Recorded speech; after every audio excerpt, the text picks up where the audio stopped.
Yan, masarap to mga idol, oh. Tinulang manok na may sayote. Hello po mga idol. Yan, magandang gabi po. At siyempre, nagpapasalamat po ito sa Panginoon. At kanina sa trabaho ko mga idol ay nabigyan tayo ng TF ang customer. Meron tayong 100. At siyempre, dinagdagan ni Mrs. Kaya nakabili po tayo ng ulam. Ngayong gabi mga idol, abangan nyo po ha. Marami tayong isa shoutout, oh. Nakatali yan. At abangan nyo yan palagi mga idol. Maraming salamat pala kay Sir kanina. God bless Sir. At ingat po palagi.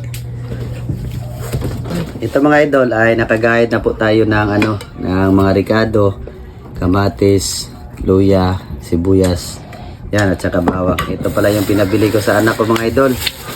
Ay Ate Kikay. Ng kalahating kilo. Nasa 95 ang nabili niya. Dito. Busin namin ito mga idol. Sa sabawan. Nalagyan lang namin ng sayote. Yan. Konti lang ilagay natin mga idol ang mantika kasi mainit na po yan ang kawali.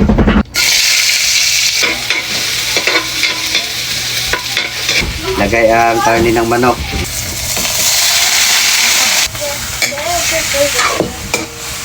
Sangkutya muna natin ito mga idol ng ganito para matanggal talaga din po yung lansa.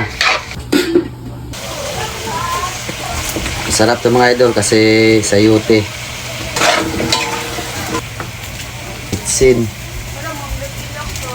Asin. Kasi masarap talaga mga idol pag meron din maraming sabaw. Pag hindi maubos ay para bukas. Yan, masarap to mga idol, oh.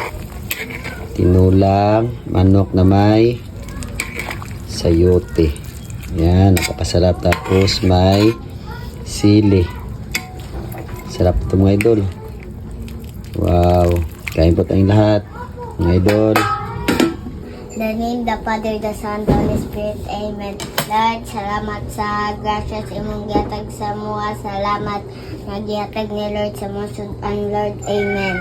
Amen. Yan. Kain po tayo lahat mga idol. At napakasayang gabi na po ito. Kasi nga po, masarap ang ulamek. Apo. Alam natin na mararami na naman yung kain nila mga idol. Kasi nga po, Papa yung nagluto sa kanila. Pero masarap din magluto si Mrs. mga idol. Pag pagod tayo ay si Mrs. yung nagluluto. Pag nagsasabi ako kay Mrs. na siya muna magluto mga idol at meron tayong gagawin, ay napakabait naman po ni Mrs. Siya naman po yung nagluluto.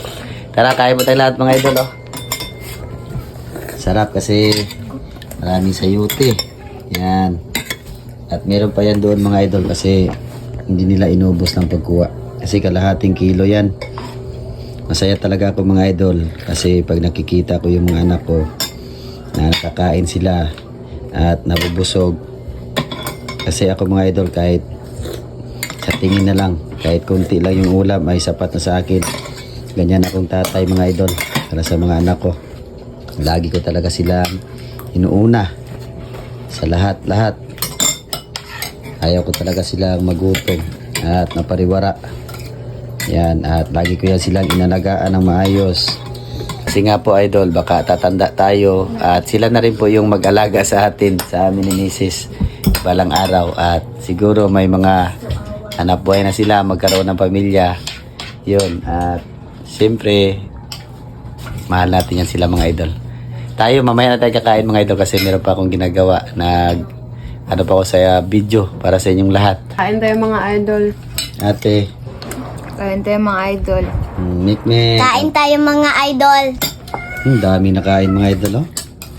Yung isang araw ay paksyo lang pero naka-apat na pinggan si Mikmek sa pagkain. Sobrang sarap.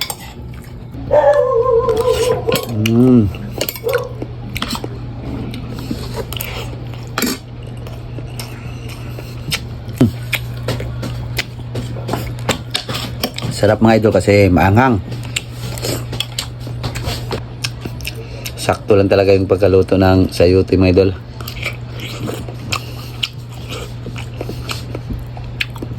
Ito, paborito ko to. Pakpak. Kain tayong lahat.